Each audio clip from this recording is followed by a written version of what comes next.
Over கான்ஃபிடென்ட்டின் மூலமாக ஏதாவது புதுசாக வேலையை விடுறது, தொழில் ஆரம்பிக்கிறது, அப்பாவை நம்புறது, அம்மாவை நம்புறது, இவங்கள நம்புறது, அவங்கள நம்புறதுன்ற மாதிரியாக பிறர் ஒருவரை நம்முடைய அமைப்பிற்காக நம்பாமல் தன்னைத்தானே நம்பக்கூடிய அமைப்புகள்.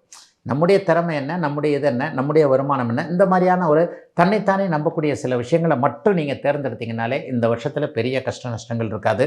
அட்டமத்து சனியுடைய கெடுதல்கள் இருக்காது. ஆனாலும் எதுலேயுமே அகலக்கால் வச்சிட வேண்டாம், வேலைக்காரங்களை நம்பிட வேண்டாம், நண்பர்கள் சார்ந்த விஷயங்கள், பேராசை மட்டும் பற்றாதீங்க. இந்த வாட்ஸ்அப்பை திறந்தா, சோஷியல் மீடியாவை திறந்தா அந்த லிங்க்கை அழுத்து 1000 ரூபாய் கொடுங்க, மாதம் 15,000 வரும். 1 லட்ச ரூபா டெபாசிட் பண்ணுங்கள், மாதம் 10 லட்ச ரூபா உங்களுக்கு கொடுக்குறோம். இந்த மாதிரியான விஷயங்கள் எல்லாம் இந்த அட்டமத்து சனியில் தான் போய் ஏமாறுவீங்க. ஆக பேராசைப்பட்டு ஏமாந்து விட தேவையில்லாத, அதே நேரம் சாதகமற்ற பலன்கள் பெரிதளவில் நடக்காத நல்ல வருஷமாகவே அமைஞ்சிருக்குங்க. சிவராசிக்காரர்கள் எல்லோருக்குமே இந்த 2026 வருடம்